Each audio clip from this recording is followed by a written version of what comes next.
¿Qué tal? ¿Cómo están? Muy buenas tardes, señoritas y caballeros preuniversitarios, esperando que se encuentren muy bien. Les saluda el profesor Pedro Glicerio Pedroso Gargate. En esta oportunidad les voy a compartir el capítulo número 8 de Biología. ¿De acuerdo? Esperando que sea de su agrado, presentamos por acá.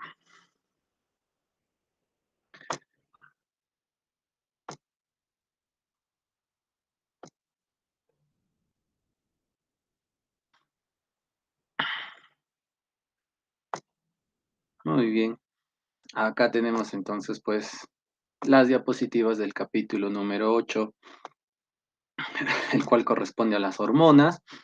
Coordinación química en plantas, también en animales, pero básicamente en el ser humano, por eso el sistema endocrino humano y sistema inmunitario humano. Muy bien, siempre siguiendo el puntero láser, las hormonas, pues, son mensajeros químicos, son sustancias químicas que regulan procesos metabólicos. Ah, ya. Entonces, alguna función, algún proceso que ya está en la plantita, en el animalito, las hormonas lo van a regular. Las hormonas actúan en pocas cantidades. Ya se necesita poca concentración de una determinada hormona para ejercer su función. Y hay diferencias entre hormonas vegetales y hormonas animales. Las hormonas animales se forman en glándulas endocrinas. Claro, profe, ahí hay células, sí, pero esas células son parte de las glándulas endocrinas. En cambio, ¿qué pasa con las hormonas vegetales? Solo se producen en células, pues. No hay órganos especializados, no hay glándulas endocrinas, simplemente en células. Las hormonas vegetales no son específicas. Eso quiere decir, pues, que una hormona puede actuar en diferentes partes de la planta y puede ejercer muchas funciones. ¿Ya? En cambio, las hormonas animales son específicas, actúan en determinados lugares del animalito, del ser humano, y ejerce pocas funciones. ¿Ya? Hay mayor especificidad. En cambio, en las hormonas vegetales, en las fitohormonas, no son específicas. ¿De acuerdo? Justamente acá, mira, ve, no son específicas, ¿por qué? Porque estas hormonas, pues, van a ejercer múltiples funciones actuando en muchas partes de la planta. Entonces, no hay especificidad. Bien, coordinación química en plantas. No se dice sistema endocrino en las plantas porque no hay un conjunto de órganos especializados, no hay glándulas endocrinas que forman hormonas, simplemente coordinación química en plantas. Está dado por las hormonas, así es. Dos grupos de hormonas vegetales, las fitohormonas estimuladoras y las fitohormonas inhibidoras. ¿Por qué se dice inhibidoras? Porque inhiben. Ah, ya, inhiben sí, pero también estimulan. Claro, pero se les ha clasificado así. Pues a estas de acá, ¿por qué se les dice estimuladoras? Porque básicamente estimulan. Básicamente estimulan, estimulan. Ah, profesor, pero también puede inhibir. Sí, sí, sí, también puede inhibir, pero básicamente estimulan. Ya, muy bien. Entonces, ¿qué podemos decir acerca de la hormona auxina? La auxina más conocida es el IAA, el ácido indolacético. Esta hormona se produce en el meristemo apical, en la puntita de la raíz, en la puntita del tallo. ¿Y de qué se encarga? Se encarga del crecimiento y la división celular. A ver, profe, ¿cómo así? Miren, acá tenemos pues una célula, ahí está una célula vegetal. Entonces, ¿qué le dice? ¿Qué le dice la auxina a esta célula vegetal? ¿Qué le dice? Crece. Ah, mira, le dice crece, aumenta de tamaño. Ah, muy bien. Y luego, ¿qué le dice? Después de que le diga crezca, ¿qué le dice? Divídete. Ah, mira, pues, y se divide por acá esta célula y de tal manera que ahora se tienen dos células.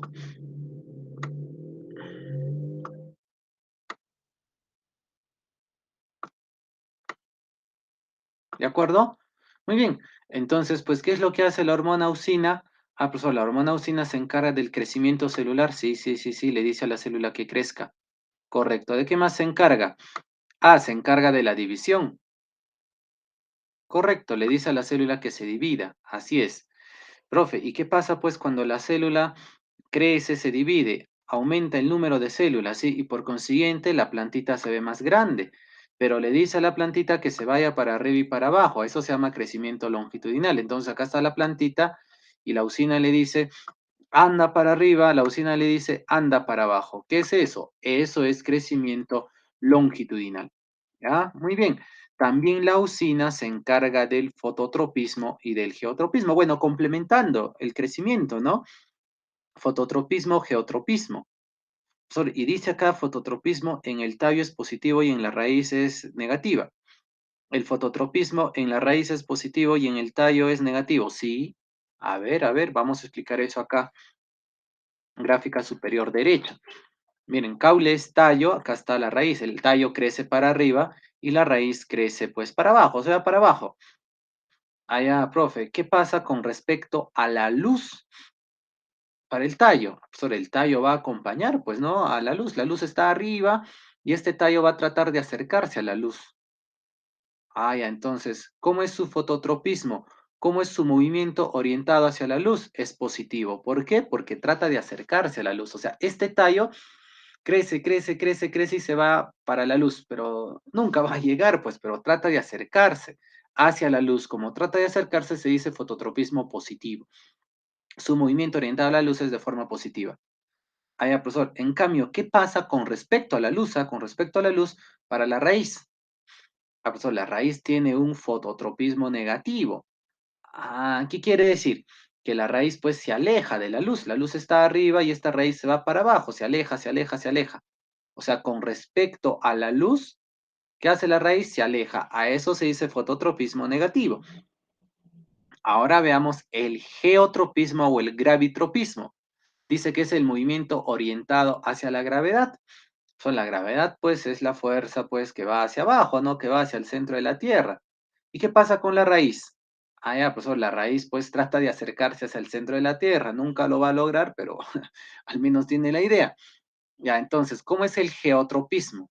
O sea, ese movimiento orientado con respecto a la gravedad. ¿Cómo es el geotropismo? Positivo. ¿Por qué positivo? Porque la raíz se va para abajo, la raíz se va para abajo y trata de acercarse hacia el centro de la Tierra. Tiene un geotropismo positivo. Correcto. Profe, en cambio, ¿qué pasa con respecto a la gravedad? ¿Qué pasa con el tallo? Allá, el tallo trata de alejarse, el tallo se va para arriba, se va en contra de la gravedad, se aleja de la Tierra. Ese es un geotropismo negativo. ¿De acuerdo? Muy bien, ahí está gráficamente lo que está expresado acá. Entonces, con respecto a la luz, pues, ¿cómo es el crecimiento? ¿Cómo es el fototropismo? El tallo positivo y en la raíz negativo. En cambio, con respecto a la Tierra, ya, en la raíz es positivo y en el tallo es negativo. También la usina se encarga de ramificación de las raíces. O sea, pues estas raíces pues se ramifican, se van hacia los costados gracias a las ausinas. También de qué se encarga la usina? Se encarga de la diferenciación del xilema y del floema. Estos vasos conductores se forman por acción de la usina. También se encarga de la formación del etileno. Y ahorita vamos a ver pues que el etileno es la hormona responsable de la maduración del fruto. Pero ¿quién hace posible que se forme el etileno? La hormona auxina. Y la auxina pues se encarga del desarrollo del fruto. Ese fruto pues que ya se ha formado por acción de otra hormona, pues ese fruto tiene que crecer, tiene que desarrollarse. ¿De quién se encarga eso? La auxina. Muy bien, ahí está la leucina y sus funciones. Ahora veamos a la citocinina o citoquinina, acá puede ser con C o con Q. La citoquinina, entonces, pues, es responsable de la división celular en presencia de auxinas. O sea, profesor, esta función de acá lo va a complementar la citocinina, así es. Entonces, viene la citocinina y le dice, pues, a la célula que se divida. Profe, entonces, ¿está aumentando el número de células? Sí, pero en este caso la citocinina, pues, va a realizar el crecimiento lateral, el crecimiento en grosor, va a hacer que se formen las ramas, ramificación. Profesor, pero usted dijo acá ramificación, de la usina. No, pues esa es ramificación de las raíces. En cambio, la citocinina hace la ramificación normal, pues a nivel del tallo, ¿no? Acá se forman las ramitas por acción de la citocinina. Se da el crecimiento lateral, se da el crecimiento en grosor por acción de la citocinina. Muy bien. Entonces la citocinina le dice a la plantita que se vaya para los costados. Ajá, correcto. A eso se llama crecimiento lateral. Además se encarga de la formación de ramas. Listo. Profe, también se encarga de formar el fruto. Miren, una cosa es formación del fruto. Vamos a poner acá número 1. O sea, profesor, ¿quién se encarga de formar el fruto? A partir de la flor, pues se forma el fruto. la citocinina. Ah, ya, profesor. ¿Y luego qué pasa con el fruto? El fruto tiene que desarrollarse, pues. Ah, ya, luego actúa la usina para hacer crecer a ese fruto. Correcto, muy bien. Seguimos con funciones de la citocinina. Inhibe la senescencia. Profesor, ¿qué es eso de senescencia? La senescencia viene a ser pues la caída de hojas, la caída de frutos. Claro, la plantita deja caer sus hojas, deja caer sus frutos para dispersar las semillas. Eso se llama senescencia. Profe, pero esta hormona, si el tiempo, si las condiciones no son las adecuadas, inhibe ese proceso de senescencia, la citocinina, la citoquinina. También la citoquinina se encarga de la cicatrización de las heridas. Cuando los tubérculos, pues la papa, la yuca son cortados, entonces esta hormona actúa como cicatrizante. ¿Ya? Ahí está entonces la hormona citoquinina. Muy bien, nos vamos a la giberilina. También es responsable del crecimiento, sí. Ah, también se le dice AG, ácido giberélico. Se encarga del alargamiento de las células. Profesor, o sea, pues esta célula de acá, mira, esta célula se alarga por acción de la usina, sí, pero también por acción de la gibberelina. Se encarga del alargamiento de las células y esa célula luego se divide por acción de la usina y por acción de la citocinina. Profesor, ¿y eso qué trae como consecuencia? Pues se alargan las células y gracias a la usina, citocinina se dividen las células, pero la gibberelina está estimulando a que se dé el alargamiento del tallo. O sea, solo del tallo, ¿ah? Una cosa es decir que la usina, ¿qué hace la usina? Profe, la usina le dice a la plantita que se vaya para arriba y que se vaya para abajo. Actúa tanto en la raíz como el tallo. Pero en cambio, ¿qué hace la gibberelina? La gibberelina actúa solo a nivel del tallo. ¿Qué le dice al tallo? Le dice al tallo que se vaya para arriba. Ya. De eso se encarga la gibberelina. Nuevamente, la usina le dice a la plantita que se vaya para arriba, que se vaya para abajo. Actúa a nivel del tallo y la raíz. La citocinina le dice a la plantita que se vaya para los costados, crecimiento lateral en grosor. La gibberelina actúa solo a nivel del tallo, se encarga del alargamiento del tallo. Ahí está entonces, pues esta hormona llamada gibberelina, alargamiento del tallo. Ujú. De eso se encarga la gibberelina, del alargamiento del tallo. Profe, ¿qué más hace? Hace que la semilla germine. Profesor, pues esa semilla, acá está una semilla. Profesor, esa semilla que ya cayó pues al suelo, cayó a la tierra, se encuentra en las condiciones adecuadas, esta hormona se activa. Y cuando se activa acá, profesor, va a formar pues un nuevo tallo, va a formar una nueva raíz. Eso es germinación, sí. De eso se encarga la gibberelina. También se encarga de la floración. Es decir, que la yemita se convierte en flor. Profesor, o sea, acá pues tenemos una yemita floral. Ahí está, un botón floral. Profesor. Entonces, ¿qué pasa con ese botón floral? Esa yemita eclosiona, y se convierte en esa flor porque nosotros conocemos que muestra externamente sus pétalos, internamente los estambres, el pistilo. Ahí está entonces, pues ese proceso se llama floración. ¿Quién hace la floración? La hormona gibberelina, convierte la yemita floral en flor. Y también se encarga del desarrollo del fruto. Tanto la auxina como la gibberelina se encargan del desarrollo del fruto. Eso es lo que vino en el último examen de admisión. Así es. Entonces, profesor, para el fruto, ¿quién actúa para el fruto? Para el fruto actúa la citocinina, la citoquinina, se encarga de formar el fruto. Si con el fruto ya está formadito a partir de la flor, ya. ¿Quién se va a encargar de que ese fruto crezca, se desarrolle? Tanto la usina como la gibberelina se encargan del crecimiento, del desarrollo del fruto. Muy bien. Entonces, profesor, acá tenemos pues las hormonas responsables de la germinación y del crecimiento. La gibberelina hace que esta semilla brote acá una raíz, luego formará un tallito. Eso se llama germinación. Y luego la plantita crece, pues. Crecimiento longitudinal, auxina para arriba y para abajo. Crecimiento lateral en grosor, luego habrá acá engrosamiento, esa es la citocinina. Y la gibberelina le dice, no, tienes que seguir alargándote, pero solo a nivel del tallo. ¿De acuerdo? Entonces, esas tres hormonas, la gibberelina, la leucina y la citocinina, son responsables de la germinación del crecimiento. Y luego, pues, la gibberelina también se encarga de la floración. Ahí está, formación de flores. Listo, ahí está. Floración. A partir de la yemita sale una flor. Correcto. Pasamos a las hormonas vegetales inhibidoras, fitohormonas inhibidoras. Acá tenemos pues al ácido abscísico, el ABA. A ver, profesor, el ABA inhibe el crecimiento. O sea, estas tres hormonas de acá se encargan del crecimiento, ya sea longitudinal, en grosor. Pero esta ABA controla esas tres hormonas, pues. ¿Qué pasaría si no estuviera el ABA? La plantita crecería, crecería y crecería. Pues, o sea, gracias al ácido abscísico, las plantitas tienen un crecimiento limitado. ¿De acuerdo? Claro que cuando se le corta, vuelve a crecer. Ah, eso es diferente. ¿Qué más hace este ácido abscísico?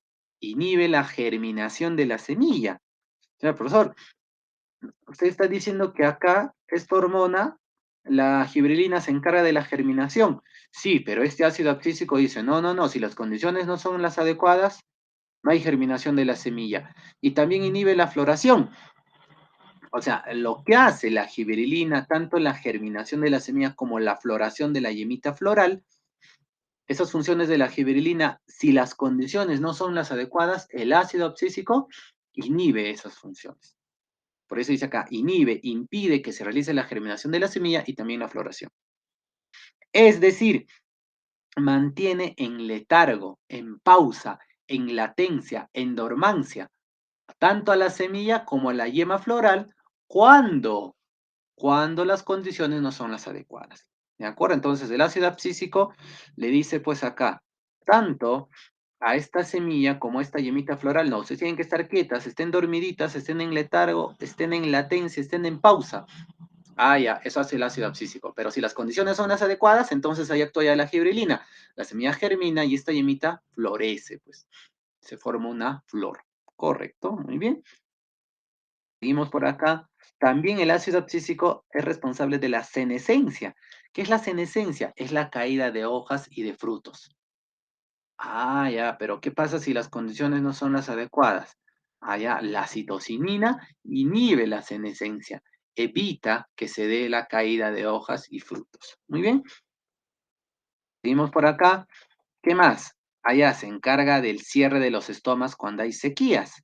Debemos recordar, pues, en el capítulo 4 se mencionó en tejidos, pues ahora acá tenemos, pues, está una hojita, y esta hojita tiene unos orificios que son los estomas. Bueno, le he puesto grande, ¿no? Ahí está, muy bien. Profe, ¿y qué pasa por estos estomas? Se da el intercambio gaseoso y se da la transpiración. ¿Qué es transpiración? Ah, la transpiración viene a ser la pérdida de agua en forma de vapor.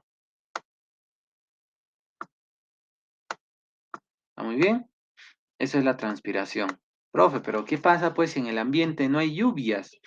Hay sequías. Ah, ya, entonces, ¿qué pasa cuando hay sequías? Este estoma debe de cerrarse, pues, para evitar que el agua siga perdiéndose. Entonces acá, ¿qué hace esta hormona ácido abscísico? A este estoma lo clausura, lo cierra. Y de tal manera que ya no va a haber transpiración. ¿Correcto? Muy bien. A ver, miren, ¿ah? Eso es el ácido abscísico. Ya básicamente inhibe, sí, pero también estimula. Ahora veamos al etileno. ¿De qué se encarga el etileno? También es una hormona inhibidora, sí, inhibe el crecimiento de la raíz. El ácido abscísico inhibe el crecimiento en general de la raíz del tallo. En cambio, el etileno solo inhibe el crecimiento de la raíz. Se encarga de la maduración del fruto. A ver, profe, ¿qué pasa con el fruto? Ah, ya, número uno, la citocinina se encarga de formar al fruto. ¿Qué pasa con la usina? Se encarga del desarrollo del fruto. Lo mismo que la gibrilina, se encarga del desarrollo del fruto, crecimiento del fruto, así es.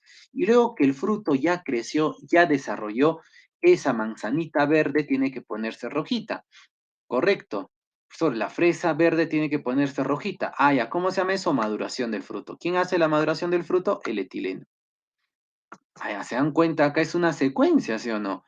Número uno, el fruto se forma. Número dos, el fruto crece, se desarrolla. Y número tres, acá el fruto va a madurar. Eso hace el etileno. Y podemos seguir con la secuencia. Profesor, el fruto luego tiene que caer. Senescencia, caída de frutos. Ah, ya ese sería número cuatro, pues caída de frutos. Así es. ¿Ya? Muy bien. También este etileno hace senescencia. Senescencia acelerada. ¿Ya? Si las condiciones lo permiten, el etileno complementa lo que hace el ácido abscísico. Ya le ayuda a hacer senescencia, pues caída de hojas, caída de frutos.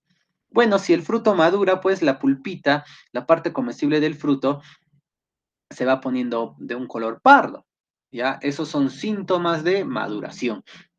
¿Qué más? También pues salen las manchas foliares, manchitas a nivel de la hoja, ya eso ya síntomas de que la hojita ya va a querer caerse, pues. Ya entonces esa hojita pues que era verdecito ya se pone un poco anaranjado, un poco marrón, un poco amarillo, esas son las manchas foliares para que posteriormente caiga. Ya entonces el etileno complementa la caída de hojas y frutos, que es lo que hace el ácido abscísico, hace una senescencia acelerada. Y este etileno, su acción se inhibe cuando hay CO2. Ya, profesor, entonces si nosotros tenemos una paltita pues en el ambiente, en nuestra casita, esa paltita pues si está expuesta en el ambiente, cha, profe, va a demorar en madurar, porque en el ambiente hay CO2. Claro que hay poca concentración, pero de todas maneras, ¿no? Profe, pero yo he escuchado pues, o yo he visto que en mi casa, mi mamá, mi abuelita, agarran a la paltita y lo ponen en papel periódico. Claro, pues y así están impidiendo que ese CO2 que está acá en el ambiente se ponga en contacto con la paltita. ¿Por qué? Porque el CO2 inhibe la acción del etileno que está en el fruto. Entonces, profesor, si se le envuelve pues a la paltita en papel periódico, el CO2 ya no se va a poner en contacto, por eso la maduración se va a acelerar, pues, porque el CO2 ya no va a inhibir, ya no va a impedir que ese etileno pueda actuar. ¿De acuerdo? Muy bien. Ahí está entonces pues el etileno. Bueno, y ahí están pues las hormonas vegetales. Este es un resumen muy bonito ya de las hormonas que hemos estado hablando, pues acá tenemos como un resumen ya de algunas funciones de ellas. Ya fitohormonas en el ciclo de vida de una plantita. Así es, miren acá pues tenemos que la plantita, como se dice, no nace, crece, se reproduce, muere y nuevamente. Ya, entonces acá, pues, ¿quién se encarga de la germinación? Según lo que hemos visto, no es la usina, no es la citocinina, no es el etileno, no es el ácido abscísico. ¿Quién hace la germinación? La giberilina. Se encarga de la germinación de la semilla. Y luego la plantita tiene que crecer. ¿Quién se encarga del crecimiento? Estas tres hormonas, la giberilina, usina, citocinina, se encargan del crecimiento. Giberilina del tallo, usina del tallo y la raíz, crecimiento longitudinal, y la citocinina, crecimiento lateral, crecimiento en grosor. Muy bien.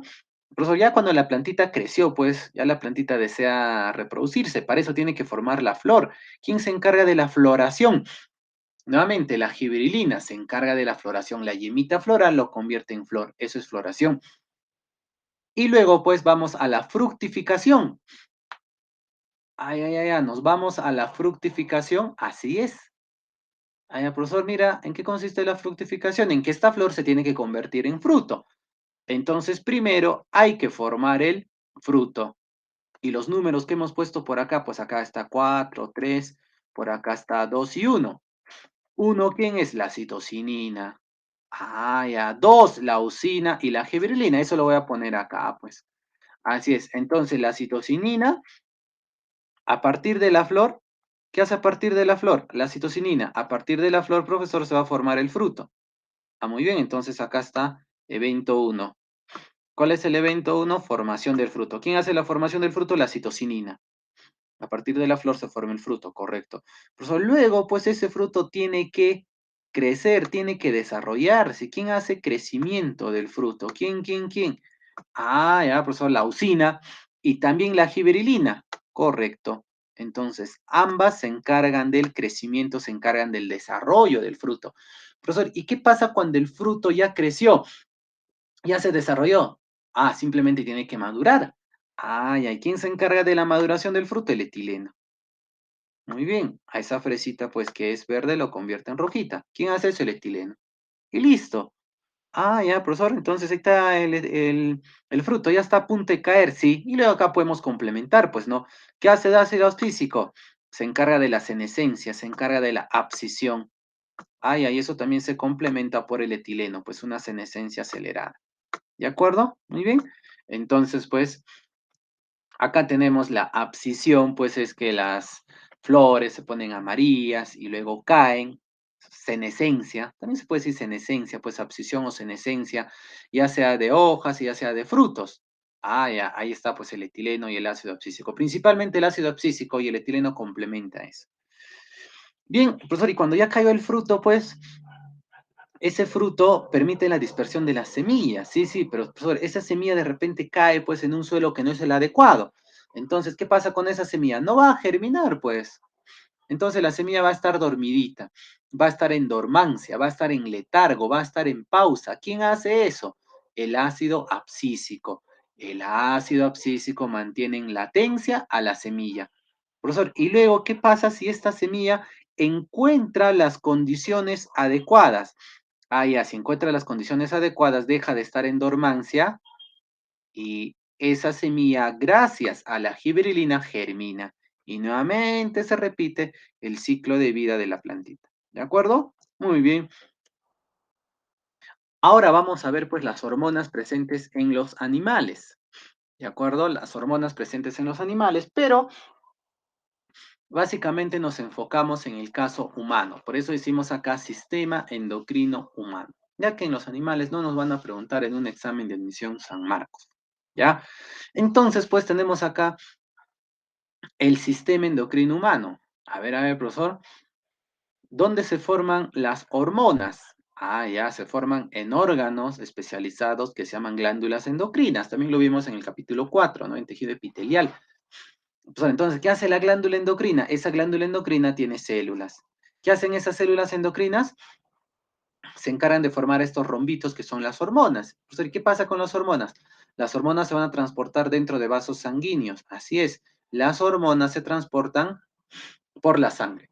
Entonces se transportan las hormonas, van a diferentes lugares de nuestro cuerpo y llegan pues hasta el tejido blanco o diana. Llegan hasta el órgano blanco o diana. ¿Qué hay en ese tejido? ¿Qué hay en ese órgano blanco diana? Células dianas. A esas células le está llegando pues esa hormona. Las hormonas llegan hasta las células blancos o diana de los tejidos u órganos blancos o diana. Así dice diana a la célula objetivo, a la célula blanco donde va a llegar una hormona. A eso se llama diana. ¿De acuerdo? Diana es el objetivo, por ejemplo, ¿no? Hablando de la pandemia, pues el SARS-CoV-2 tiene como célula diana, ¿quién? Ah, profesor, a la célula neumocito 2 de los alvéolos pulmonares. O sea, ¿qué quiere decir que es la célula diana? Que hasta ahí va a llegar ese virus. El VIH tiene como célula diana al linfocito T4. Ah, o sea, ahí va a llegar, ahí lo va a atacar, así es. Entonces, las hormonas tienen como célula diana, bueno, pues dependiendo, ¿no? ¿Qué pasa si la hormona es prolactina? Profe, la hormona es prolactina, sí. ¿Dónde se forma la prolactina? Ah, ya se forma en la glándula endocrina llamada hipófisis. Profesor, ¿y cuál es la función de la prolactina? La función de la prolactina es estimular la formación de la leche. Correcto, profesor. Entonces, esta hormona prolactina tiene que viajar pues hasta el órgano donde se forma la leche. ¿Y dónde se forma la leche? Una vez me dijeron en el aula, profesor, en el testículo. No, ¿cómo que en el testículo se va a formar la leche? No, la leche se forma en las glándulas mamarias. Entonces, ¿quién es el tejido del órgano blanco diana? Las glándulas mamarias. Entonces, la hormona prolactina llega hasta las células de las glándulas mamarias. ¿Y qué le dice a esas células? Formen caseína, formen lactosa y formen otros componentes más de la leche. Esa es la respuesta, la formación de la leche. Eso es lo que induce una hormona cuando llega a su destino. ¿Ya? Muy bien. Entonces tenemos por acá, pues, las funciones del sistema endocrino son tres básicamente. El mantenimiento de la homeostasis, del equilibrio interno. Ejemplo, ¿no? Por ejemplo, acá tenemos pues que las hormonas insulina y glucagón mantienen la glicemia. Ah, ya, profesor, ¿qué es glicemia? Es la concentración de glucosa en la sangre. Pues la insulina disminuye, el glucagón aumenta. Sí, ambas trabajan para que haya una concentración adecuada, pues, de glucosa en la sangre. ¿Qué más? Las hormonas, pues, regulan la respuesta a circunstancias externas. Ejemplo, ¿no? La hormona adrenalina permite la inmediata disponibilidad de energía. Esta hormona se libera cuando estamos en peligro o cuando vamos a hacer deporte. Entonces, pues, esa hormona liberarse hace que nuestras células musculares obtengan glucosa y a partir de esa glucosa puedan liberar energía. Claro, porque en ese momento la estamos necesitando. También, pues, otra función del sistema endocrino es la ejecución de diferentes programas fisiológicos. En el caso de las hormonas sexuales, por ejemplo, controlan la diferenciación sexual. Tenemos las hormonas, pues, estrógeno, la progesterona, la testosterona. También el comportamiento, claro, en mujeres y varones respectivamente.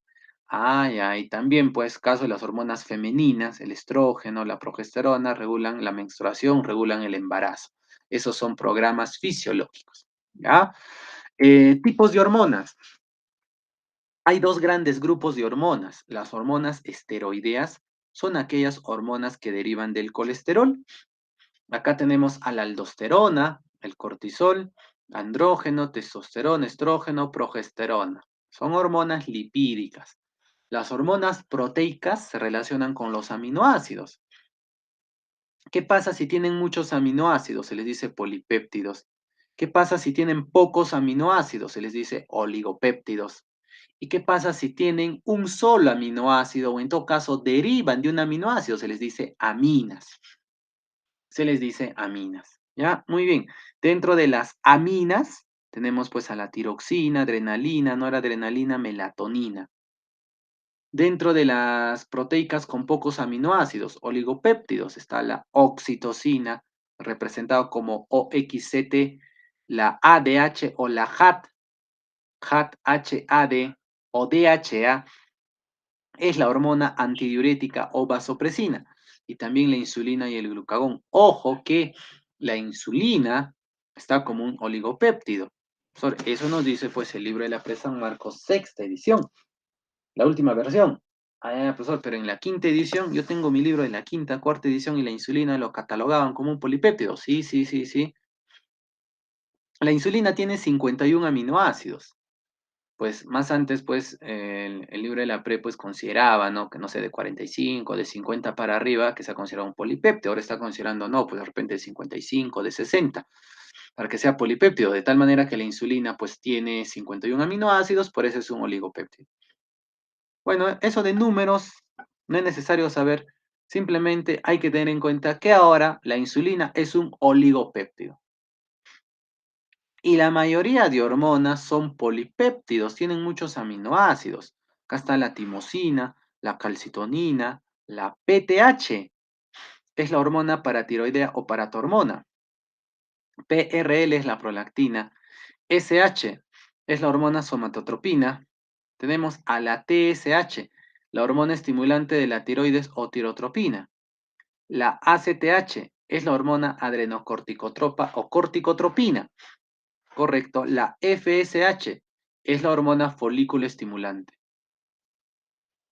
Muy bien, correcto. Y la LH es la hormona luteinizante. Entonces, ¿qué pasa con estas hormonas? Estas hormonas tienen muchos aminoácidos polipéptidos. Los oligopéptidos tienen pocos aminoácidos, las aminas tienen uno, derivan de un aminoácido. Son proteicas porque se relacionan con los aminoácidos. Aunque el libro de la PRE nos dice, pues hay 4 grupos de hormonas, las esteroideas, las aminas, los oligopéptidos y las proteicas, ¿no? También, pero hay que tener en cuenta, pues, todo lo relacionado con aminoácidos se dice proteínas, por eso acá, ¿no? 2 grupos de hormonas, las esteroideas, las proteicas, ¿de acuerdo? Y además, acá, pues, la hormona es proteica.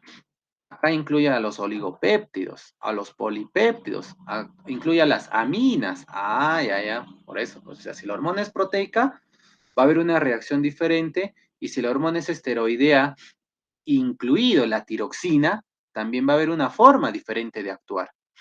Entonces veamos el receptor hormonal. Primero, esto de acá es una célula, mira, ve. A esta célula llega la hormona, es una célula blanco-diana. Acá está su membrana celular, este es su citoplasma y esto viene a ser el núcleo. Ahí está su ADN. Acá está, mira, acá está la célula, acá está la membrana, esto es su citoplasma y acá está el núcleo. En el núcleo está el ADN. Correcto. ¿Qué pasa si la hormona es esteroidea, es lipídica y además la tiroxina? Es decir, estas de acá. ¿Qué pasa si las hormonas son esteroideas y además la tiroxina? ¿Cuál es el comportamiento?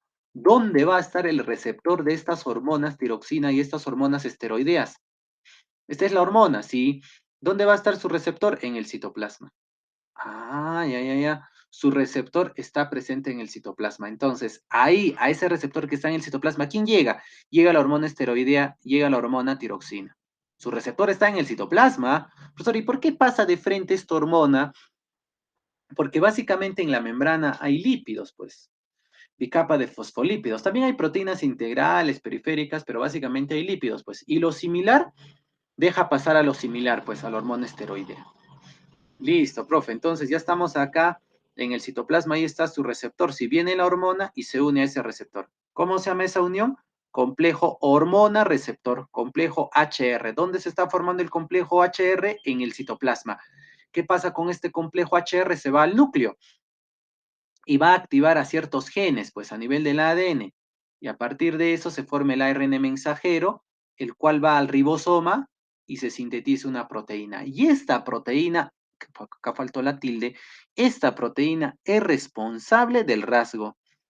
Esta proteína es responsable de regular una función que ya está presente pues en el organismo.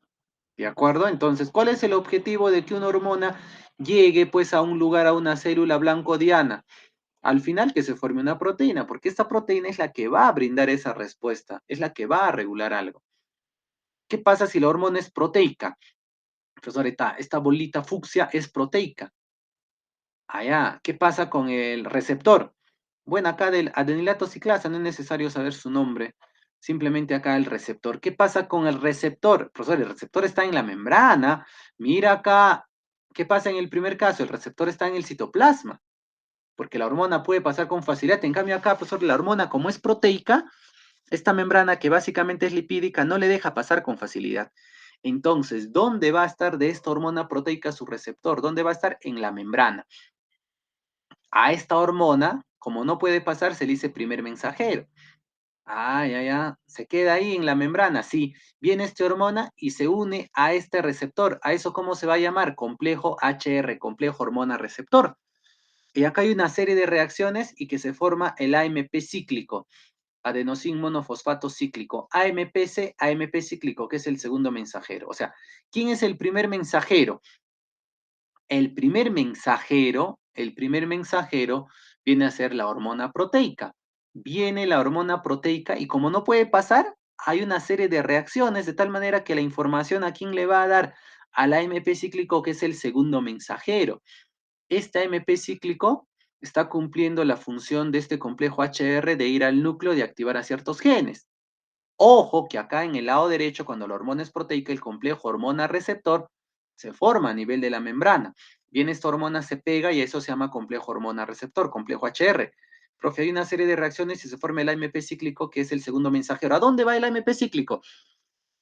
Ah, mira, mira, se va al núcleo, se va al ADN, correcto, y activa ciertos genes, pues, y se forma el ARN mensajero. Este mensajero llega al ribosoma y en el ribosoma se sintetizan proteínas. Y esta proteína es responsable de regular una función que ya está en el organismo, pues. Vamos a poner un ejemplo, ya seguimos, acá les hablé de la hormona prolactina, ¿sí o no? Que se forma en la hipófisis, se transporta por sangre y llega hasta las células de las glándulas mamarias. ¿Y qué le dice? Formen leche. Ah, ya, profesor, entonces, ¿qué pasa si la hormona es prolactina? Es una hormona proteica. Ahí está la prolactina, la PRL, es una hormona proteica, es un polipéptido, sí. Profesor, entonces viene esa hormona y esta es una célula de la glándula mamaria. No puede pasar, el complejo HR se forma en la membrana, ahí está su receptor, hay una serie de reacciones y se libera acá el AMP cíclico, que es el segundo mensajero. Este segundo mensajero se va al núcleo, activa ciertos genes. Ah, ya, profesor, y se va a formar acá, pues el ARN mensajero, se va al ribosoma y se forma la proteína. Por ejemplo, la proteína caseína. Ah, ya, profesor, también está AMP cíclico, pues cuando llega la prolactina, se va al núcleo y activa ciertos genes, pues ARN mensajero, proteínas, enzimas que van a permitir la formación de lactosa. Ah, ya, entonces, profesor, acá pues se está formando la caseína, la lactosa. ¿Y qué son caseína, lactosa? Son componentes de la leche. Por eso cuando llega la hormona prolactina, esta célula de la glándula mamaria va a elaborar leche. La proteína caseína es componente de la leche, o en todo caso hay una proteína, pues las enzimas que permiten que se forme la lactosa. Así es. Muy bien, listo. Ahora veamos las principales glándulas endocrinas que hay en el ser humano. Pues, bueno, acá hay órganos, pues, como el pulmón, ¿no? El estómago, no sé, acá tenemos la tráquea, el cerebro, que es solo para ubicarnos. En la parte posterior del cerebro se encuentra la glándula pineal. También se le dice epífisis. Profesor, más adelante, por la parte media del cerebro, por su base, allá se encuentra pues el hipotálamo y la hipófisis. Ahí está el hipotálamo y la hipófisis. En la parte posterior del hipotálamo está la glándula pineal o epífisis. A esta hipófisis también se le dice pues pituitaria. También se le llama glándula maestra. Ajá, muy bien. Profe, seguimos bajando. A nivel del cuello, pues delante de la laringe, delante de la tráquea superior, se encuentra la tiroides. Ahí está, entonces la tiroides. Y ahí observamos que hay 4 puntitos. A cada puntito se le dice paratiroides. Y está en la parte posterior de la tiroides. Ya, estas 4 paratiroides. Profe, seguimos bajando. Tenemos acá la tráquea, la parte inferior de la tráquea, a su adelante. ¿A quién tiene? Tiene al timo. Ay, acá está solo para ubicarnos corazón, pulmones, diafragma, esófago, estómago, duodeno. En la parte posterior e inferior del estómago se encuentra pues el páncreas. El páncreas, ahí están los islotes de Langerhans. Claro, es la parte endocrina del páncreas, porque en la clase 6 se vio pues la parte exocrina, los acinos pancreáticos, que forman el cubo pancreático. En cambio ahora se ve la parte endocrina del páncreas, los islotes de Langerhans. Acá está un riñón, acá también hay otro riñón. Encima del riñón se encuentra la glándula adrenal o suprarrenal. Bueno, se dice glándulas porque uno está acá y el otro va a estar al otro lado. Entonces, acá están los testículos. ¿También son glándulas endocrinas? Sí. En caso de las mujeres no hay testículos. ¿Qué haber en las mujeres? Ovarios. Pues acá tenemos al útero, trompo y falopio que llegan a los ovarios. Entonces, lo que hemos visto acá son las glándulas endocrinas. Ahora vamos a hacer match. ¿Qué glándulas endocrinas forman tales hormonas? A todas estas hormonas que le hemos puesto por acá, ahora vamos a ver pues en qué glándulas endocrinas se están formando. Comenzamos acá viendo al hipotálamo y a la hipófisis. A ver, ¿qué podemos decir acerca del hipotálamo y la hipófisis? Ah, primero su ubicación, mira, acá está el hipotálamo y debajo está la hipófisis. Sí, sí, sí, acá lo estamos poniendo más grande, ve. Ah, ya, esto viene a ser el hipotálamo y todo lo que está debajo viene a ser la hipófisis. Ahí está la hipófisis. Correcto.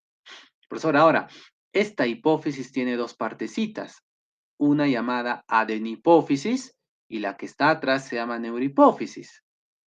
A ver, profesor, esta persona está mirando para el lado izquierdo. Ya, entonces acá está la hipófisis. Esta hipófisis, pues es una bolsita, ¿no? Acá lo podemos poner, mira, acá está la hipófisis, ahí está. Ahí está, es una bolsita. Ahí está. A esta hipófisis, entonces lo estoy poniendo acá. Entonces, esta hipófisis se hace en 2, profe. Correcto. Ah, ya. Esta de acá, ¿cómo se llama? Se llama adenipófisis. Y esta de acá, ¿cómo se llama? Neurohipófisis. Como la persona está mirando para allá, para el lado izquierdo, entonces, pues, esta es la parte anterior de la persona y esta es la parte posterior. Y vemos, pues, que la adenipófisis está hacia la parte anterior. Por eso a la adenipófisis se le dice hipófisis anterior. Y la neurohipófisis, pues, está hacia la espalda, está hacia la parte posterior. Por eso, ¿cómo se le dice a la neurohipófisis? Hipófisis posterior. ¿De acuerdo? Entonces, acá está.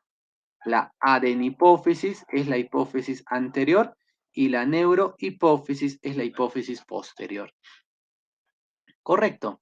Ay, profesor, y acá vemos pues que hay una comunicación entre el hipotálamo y la hipófisis, ya sea mediante axones de los núcleos paraventriculares y supraópticos. Esos núcleos están acá a nivel del hipotálamo, pero sus axones se comunican con la neurohipófisis. Y también acá vamos a tener pues el sistema portavascular. Este sistema portavascular comunica pues el hipotálamo ¿con quién? Con la adenipófisis. Y ahorita vamos a ver para qué se comunica. ¿Ya? Miren acá, triangulito es el hipotálamo y lo que está debajo es la hipófisis. La persona está mirando para el lado izquierdo, esta es hipófisis anterior o adenipófisis, forma varias hormonas. En cambio, esta es la hipófisis posterior o neurohipófisis. Almacena oxitocina y vasopresina. Ay, profesor, ¿y dónde se han formado esas hormonas? Acá en el hipotálamo. Mira aquí dice acá el hipotálamo. Forma oxitocina y vasopresina. Y también se encarga de formar hormonas estimuladoras de la adenipófisis. ¿Dónde se forman esas hormonas? En el hipotálamo. ¿Cómo llegan la oxitocina y la vasopresina hasta la neurohipófisis? A través de los axones de los núcleos paraventriculares y supraópticos. En los núcleos paraventriculares se forma la oxitocina, en los núcleos supraópticos se forma la vasopresina. Esas hormonas viajan por sus axones y llegan a la neurohipófisis. Eso es lo que hice por acá, ¿ve? Los axones de los núcleos paraventriculares y supraópticos transportan a las hormonas oxitocina y vasopresina, ya del hipotálamo a la neurohipófisis. Correcto. Y acá, pues, en la neurohipófisis, ahí se almacenan esas dos hormonas, oxitocina y vasopresina, que se habían formado en el hipotálamo. Profe, ¿qué hace esta vasopresina? La vasopresina sale de la neurohipófisis, viaja por sangre. ¿A dónde se va? Al riñón. Ay, ay, ay, ¿qué le dice al riñón? Le dice al riñón, tú formas la orina, sí, pero haz pues que no se pierda mucha agua. Entonces, ¿qué le dice al riñón la vasopresina? Absorbe agua a nivel del nefrón, correcto, a nivel del nefrón, a nivel del tubo contorneado distal y a nivel del tubo colector se reabsorbe agua gracias a la vasopresina y esa agua vuelve a la sangre. Ay, si no orinaríamos en grandes cantidades, si no habría esta hormona vasopresina.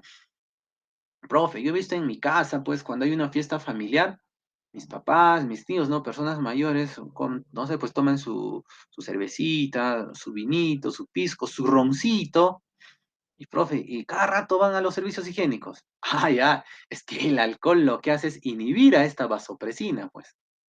Lo inhibe, y si lo inhibe, no se absorbe agua. Como no se absorbe agua, la persona orina, orina, orina, orina.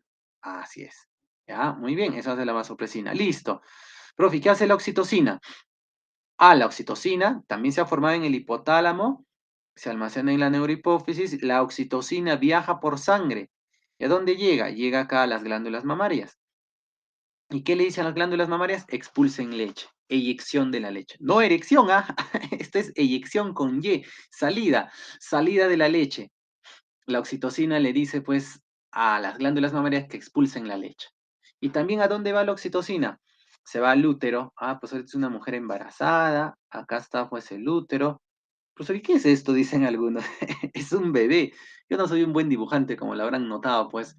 Por eso parece una ratita esto, parece un reptil. Ya, es un bebé. Ya. Imagínense que sea un bebé que ha terminado de formarse en 9 meses, ya tiene que salir ese bebé, pues. Entonces, el útero tiene que contraerse durante el parto. ¿Y qué pasa cuando el útero se contrae? Sale el bebé, pues. Pero ¿quién estimula la contracción del útero? La oxitocina. Estas dos hormonas, oxitocina y vasopresina, se forman en el hipotálamo, pero luego de haberse formado en el hipotálamo, viajan por los axones de los núcleos paraventriculares y supraópticos y llegan a la neurohipófisis y ahí se almacenan. Y después de almacenarse, pues salen por sangre y hacen lo que hemos explicado. Profe, también dice acá el hipotálamo que forma hormonas estimuladoras de la adenipófisis. O sea, acá este hipotálamo forma hormonas estimuladoras de la adenipófisis, sí. ¿Y cómo se transportan esas hormonas? Ah, esas hormonas se transportan pues no por axones. Esas hormonas se van a transportar acá a la adenipófisis por el sistema, acá está, por el sistema portavascular. Ah, ya, ya, ya, por el sistema portavascular. Correcto, lo que está en el lado izquierdo. Entonces, pues hay hormonas que se han formado acá en el hipotálamo, estimuladoras, también puede haber inhibidoras que van acá, pues, donde la adenipófisis. ¿Cómo viajan a la adenipófisis? Por el sistema portavascular. Y esas hormonas, pues, le dicen a la adenipófisis que forme estas hormonas de acá, estas 6 hormonas que ahorita vamos a ver. Le dice que forme y también puede inhibir, pues, que esas hormonas se sigan formando. Entonces, hay hormonas estimuladoras, inhibidoras que vienen del hipotálamo, viajan por sangre, viajan por el sistema portavascular y llegan acá, pues, hasta la adenipófisis. Eso es lo que dice acá, mira, el sistema portavascular acá es vascular, es vascular, el sistema porta vascular transporta las hormonas estimuladoras del hipotálamo hacia la adenipófisis. Ah, ya, entonces vienen las hormonas pues del hipotálamo hacia la adenohipófisis. Correcto, profesor. ¿Y esas hormonas, qué le dicen acá a la adenipófisis? Que forme 6 hormonas. Ejemplo, ¿no? La primera hormona es la prolactina. La prolactina viene y se va donde las glándulas mamarias. ¿Y qué le dice a las glándulas mamarias? Que elaboren leche. No hay que confundir, ¿ah? Una cosa es que la prolactina le diga a las glándulas mamarias formen leche. Y otra cosa es que la oxitocina le diga a las glándulas mamarias expulsen leche. Ah, ya, muy bien. La prolactina actúa pues al finalizar el embarazo o durante la lactancia, ahí se forma la leche. Ya, muy bien. Entonces, pues, en las últimas etapas del embarazo o en la lactancia y se forma la leche. Claro, en cambio la oxitocina actúa cuando el bebé, pues, cuando el bebé pone sus labios acá para succionar la leche, ahí se activa esta oxitocina, plum, y se expulsa la leche. Listo. La TSH es la hormona estimulante de la tiroides o tirotropina. ¿A dónde va esa hormona? A la tiroides. ¿Qué le dice a la tiroides? Forma tiroxina. La ACTH, la hormona adrenocorticotropo-corticotropina. Va a la glándula suprarrenal adrenal y ¿qué le dice? Forma cortisol. La SH es la hormona somatotropina, la hormona de crecimiento. Va a los huesos, va a los músculos y ¿qué les dice? Crezcan, aumenten de tamaño. La hormona FSH, la hormona folículo estimulante, se va a los túbulos seminíferos. Claro, profesor, se va a los túbulos seminíferos, correcto, de los testículos. ¿Y qué le dice a los túbulos seminíferos de los testículos? Formen espermatozoides, formen el gameto masculino. Profesor, pero esa hormona también actúa en las mujeres. Sí, se va al ovario. Se va al folículo del ovario. ¿Y qué le dice al folículo del ovario? Forma el gameto femenino, forma el óvulo. Bueno, forma ovocito 2, le dice, pues, forma gameto femenino. Y además, ¿qué le dice al folículo? Forma estrógeno. Correcto. Ahora veamos a la LH. ¿Qué pasa con la LH? La LH sale de la adenipófisis, viaja por sangre, todas estas hormonas viajan por sangre, viene al testículo la LH, a las células intersticiales o de Leydig de los testículos. ¿Qué le dice? Formen testosterona, la hormona masculina. La LH también se va a la parte femenina, se va al ovario. ¿Qué le dice al ovario? Al cuerpo lúteo. Después de que se ha dado la ovulación, después de que el óvulo, el ovocito 2 va del ovario a las trompas de falopio, eso también es estimulado por la LH, la ovulación. Entonces, después de que se ha dado la ovulación, profesor, este folículo se convirtió en cuerpo lúteo y ese cuerpo lúteo tiene que formar progesterona. Entonces, la LH en el ovario le dice al cuerpo lúteo forma progesterona y le dice al ovocito 2 que tiene que ir del ovario a las trompas de falopio. Eso se llama ovulación. ¿De acuerdo? Muy bien. Entonces, pues ahí están las funciones de estas 6 hormonas que son formadas en la adenohipófisis. ¿De acuerdo? No se olviden que estas 2 hormonas, oxitocina y vasopresina, solo se almacenan en la neurohipófisis. ¿Dónde se han formado? Arriba en el hipotálamo. Y acá la corrección es sistema portavascular. Vamos a corregirlo. Acá pues tenemos que es el sistema, ya le he puesto vascular, es ahí está, vascular, ¿de acuerdo? Muy bien. Listo, seguimos por acá. Ahora veamos pues a la glándula pineal. La glándula pineal o epífisis. Ella forma la hormona melatonina. ¿Y qué hace la melatonina? La melatonina regula el sueño y la vigilia, nos indica para despertar, nos indica para dormir, es responsable de regular los ciclos reproductivos estacionales, los ciclos circadianos, tanto en animales como en el ser humano. Caso de los animales, bueno, de los gatitos, los perritos, profesor, ellos, ¿por qué cada mes, cada 2 meses, cada 3 meses entran en celos? Debido a la melatonina, pues ciclos reproductivos estacionales, ciclos circadianos. ¿Ya? Algo similar en el ser humano, ¿no? En caso de las mujeres, pues, los 28 días que dura el ciclo menstrual no son fértiles. Ya, pues es por el día 14, ¿no? Cercanos a la ovulación, correcto. Los demás días, no, pues. Esos son los ciclos reproductivos estacionales, ciclos circadianos. Entonces, la melatonina ayuda a eso. También estimula la actividad inmunológica, fortalece el sistema inmunitario, la hormona melatonina. ¿Qué pasa con la tiroides? La tiroides forma dos hormonas, la tiroxina y la calcitonina. ¿Qué podemos decir acerca de la tiroxina? Estimula el metabolismo y el crecimiento. Allá, la tiroxina estimula el metabolismo, ¿sí? Son metabolismo, pues reacciones químicas que hay en las células, catabolismo, anabolismo, sí, sí, sí, eso es metabolismo. También el crecimiento, pero el crecimiento no hace la somatotropina, claro, la somatotropina, ¿no? Se encarga del crecimiento de huesos y músculos, pero la tiroxina complementa eso. Muy bien. Ahora, profesor, ¿qué pasa si las concentraciones de tiroxina se alteran, pues, en nuestra sangre? ¿Qué pasa cuando baja la concentración de la tiroxina en la sangre? Y para eso, pues, tiene que haber baja actividad de la tiroides, o sea, la tiroides funciona poco. Por consiguiente, hay poca tiroxina. Sí, a eso se llama hipotiroidismo. Ah, ya acá tenemos tres casos. Pues el bocio es la inflamación de la tiroides por falta de yodo. O sea, como no hay yodo, pues, entonces esta tiroides se inflama. Claro, es como una queja, ¿no? De esta glándula. Como no hay yodo, yo me inflamo. Porque la tiroides necesita yodo para que forme tiroxina. Profesor, pero como no hay yodo, pues esta tiroides se inflama. Ya es una forma de reclamar de la tiroides o también pues como para poder acaparar ese poco yodo trata de inflamarse. Ajá, entonces a esa inflamación se llama bocio. Cretinismo en niños es una forma de enanismo. Va a haber retardo físico, va a haber retardo mental. Ah, ya, por falta de tiroxina, pues va a haber poca actividad de la glándula tiroides. El mixedema en los adultos. Profesor, en los adultos pues va a haber pereza mental, va a haber pereza física, no va a haber ganas de estudiar, de trabajar. Y es acompañado de la obesidad, claro, como no hay tiroxina, porque estamos en hipotiroidismo, baja actividad de la tiroides, va a haber poca producción de tiroxina, entonces no va a haber metabolismo, pues porque la tiroxina hace posible que el alimento que nosotros consumamos pues se metabolice, pero profe, pero acá como no hay, entonces pues ese alimento se acumula, ¿no? Obesidad, no se va a metabolizar tan bien, ¿ya? Bien, entonces esos son casos de hipotiroidismo. Ahora, ¿qué pasa con el hipertiroidismo?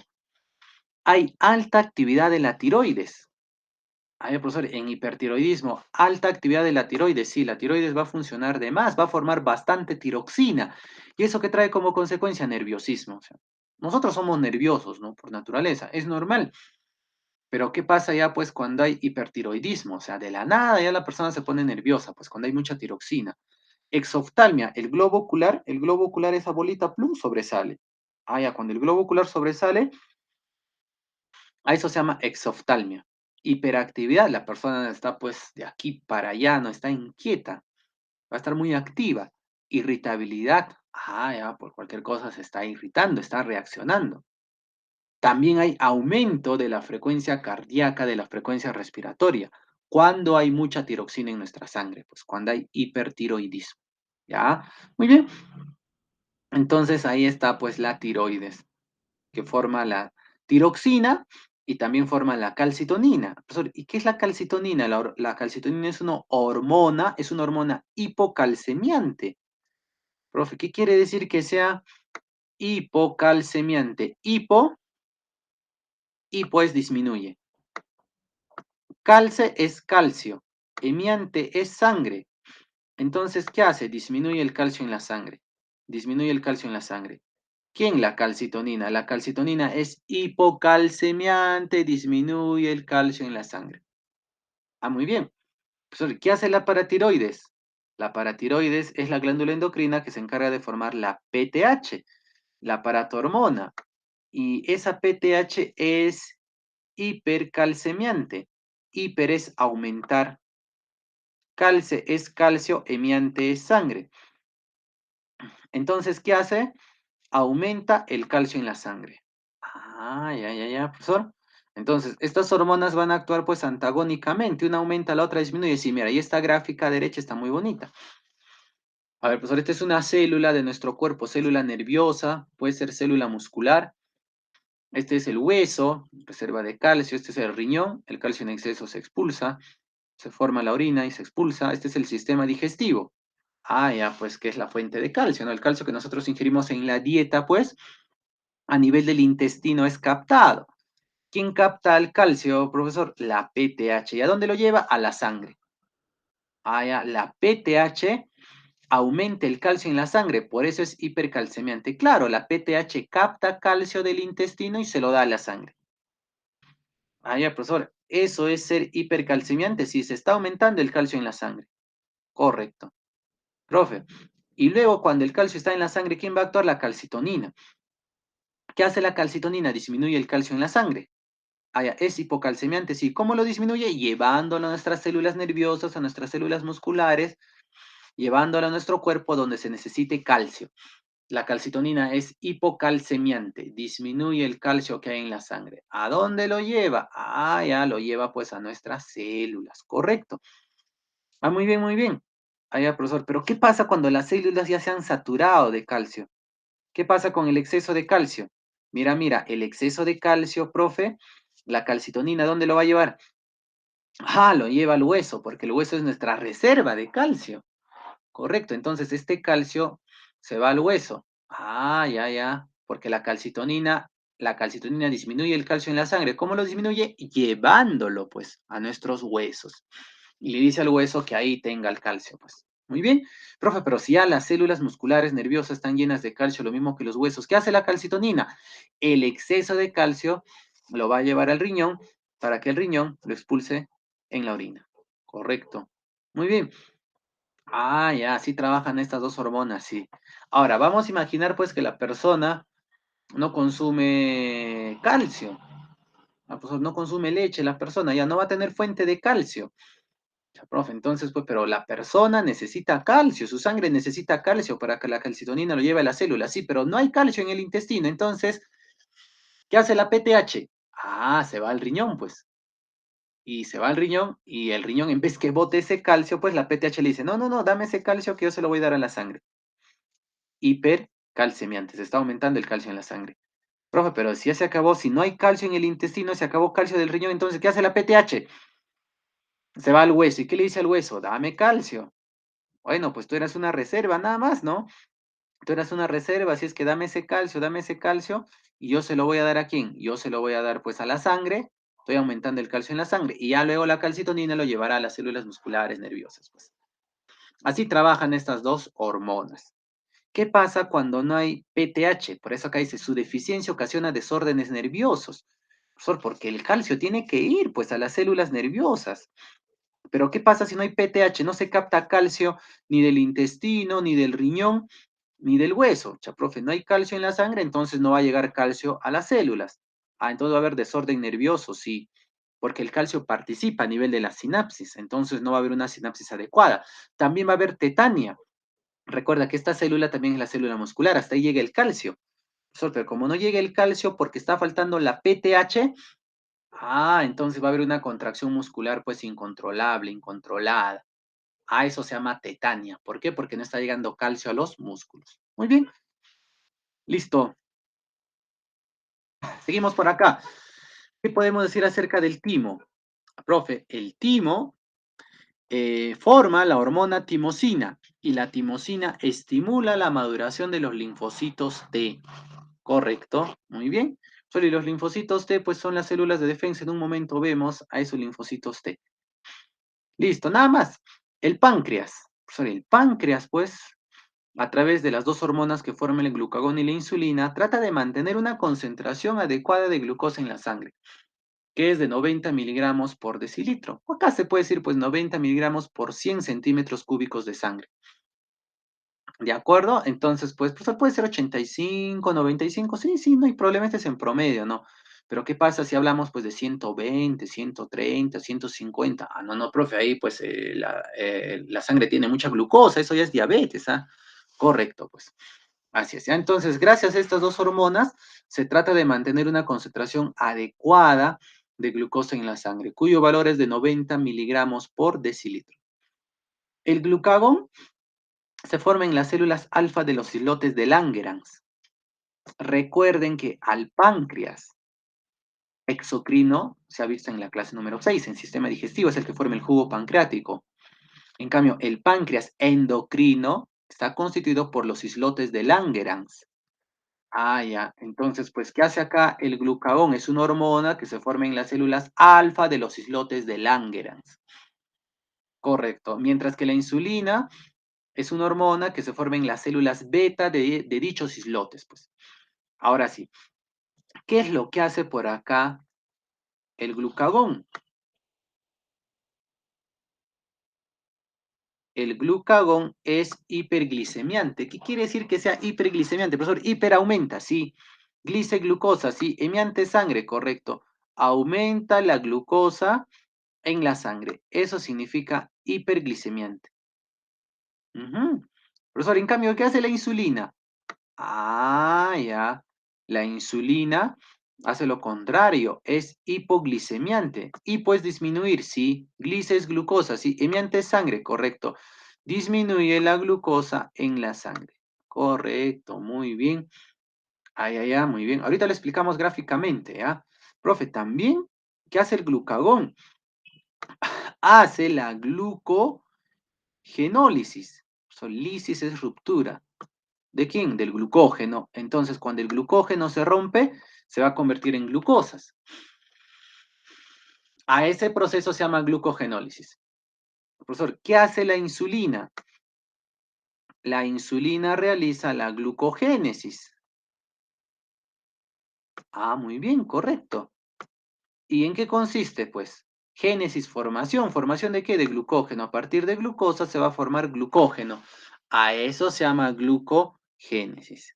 Listo. Ahora lo que hemos encerrado por acá, lo que hemos subrayado, lo que hemos encerrado, profesor, gráficamente, acá al lado derecho. Muy bien. Acá está una célula de nuestro cuerpo, acá está el hígado o el músculo, es lugar donde se almacena el glucógeno, ya. Acá está la sangre y acá está el sistema digestivo. Entonces, profesor, ¿qué hace el sistema digestivo? Pues degrada el almidón, lo convierte en glucosas y esas glucosas en el intestino se van a asimilar, se van a capturar, se van a absorber y van a ir a la sangre. ¿Quién lleva a esas glucosas del intestino a la sangre? Una hormona llamada glucagón. ¿Qué dice acá glucagón? Es hiperglicemiante, aumenta la glucosa en la sangre. Claro, capta glucosas del intestino y lo lleva a la sangre. Está aumentando la concentración de glucosas en la sangre. ¿Quién? El glucagón. Correcto. Profe, cuando las glucosas ya están en la sangre, ¿qué hace la insulina? La insulina lo lleva a todas las células de nuestro cuerpo. Ah, ya, ya. La insulina lleva a las glucosas a todas las células de nuestro cuerpo. Sí. ¿Qué está haciendo la insulina? Está disminuyendo las glucosas en la sangre. Claro, pues mira, las glucosas estaban en la sangre. ¿Qué hace la insulina? Lo disminuye. ¿Cómo lo disminuye? Llevándola a nuestras células. Profesor, nuestras células ya se han saturado de glucosas. ¿Qué hace la insulina? ¿A dónde lleva esas glucosas? Al hígado, al músculo. Y así pues disminuye las glucosas en la sangre. Es hipoglicemiante. ¿Y qué pasa cuando las glucosas están presentes a nivel del hígado? Ah, ya. Esas glucosas, profesor, se van a convertir en glucógeno. ¿Quién hace eso? Ah, eso hace la hormona insulina. Estas glucosas se convierten en glucógeno. Ahí está, mira, las glucosas se convierten en glucógeno. ¿Cómo se llama ese proceso? Glucogénesis. Y así, pues, nosotros vamos a tener almacenado las glucosas en forma de glucógeno momentáneamente. Ah, cuando estamos en ayunas. Correcto, para que ahí, ¿qué pasa, pues, cuando un día no comemos alimento? O entre el almuerzo y la cena. Profesor, nuestro cuerpo sigue necesitando glucosa, sí. Ah, ya, profesor. Entonces, ¿quién actúa ahí, pues, entre el almuerzo y la cena? No almorzamos a la 1, profesor. Ya a las 2, 3 de la tarde, todas nuestras células se han abastecido de glucosas gracias a la insulina.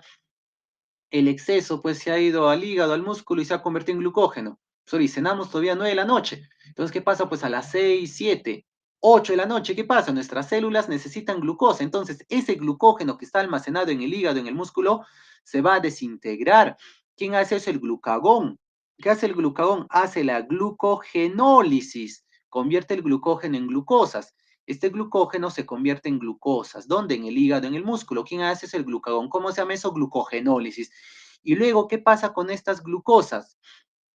Ah, profesor, se van a la sangre. ¿Qué hace el glucagón? Lleva las glucosas a la sangre. ¿Cómo se dice a eso? A eso se dice hiperglicemiante. El glucagón aumenta la glucosa en la sangre. Claro, aumenta la glucosa en la sangre, ya sea a nivel del intestino capta las glucosas, pero si estamos en ayunas, no comemos todo un día o estamos entre comidas, plan de 6, 7, profesor, ¿qué pasa? Hasta que cenemos, ya, las glucosas van a la sangre del hígado del músculo y así se está aumentando las glucosas en la sangre. Y ya luego, pues la insulina llevará estas glucosas hacia nuestras células. Por eso se dice que es hipoglicemiante, porque disminuye la glucosa en la sangre. Ahora, ¿qué pasa cuando no hay insulina? Hay poca insulina. Profesor, se va a ocasionar la diabetes, correcto. Es decir, pues la insulina no va a poder llevar las glucosas a la sangre. Un poquitito llegará, pues, ¿no? Pero básicamente no lo lleva, se queda acá. Profesor, se queda acá en la sangre. Ya. Cuando hay altas concentraciones de glucosa en la sangre, cuando hay más de 90, pues no sé, 150, 200. Sí, profesor, entonces a eso ya se llama diabetes. Correcto, a eso se llama diabetes, pues. Por falta de insulina, entonces pues no va a llegar las glucosas a las células. ¿Dónde se quedan las glucosas? Acumulados en la sangre. A eso se llama diabetes. Muy bien. La glándula suprarrenal o adrenal forma varias hormonas. Ahí están. Bueno, pero esta glándula pues tiene una parte externa y una parte interna. La glándula suprarrenal es esta de acá, ahí está, mira. Este sombrerito, ahí está, ese sombrerito es la glándula adrenal suprarrenal. Entonces acá, miren, pues vamos a poner, ahí está el sombrerito. Ahí está el sombrerito. Muy bien, correcto. La parte externa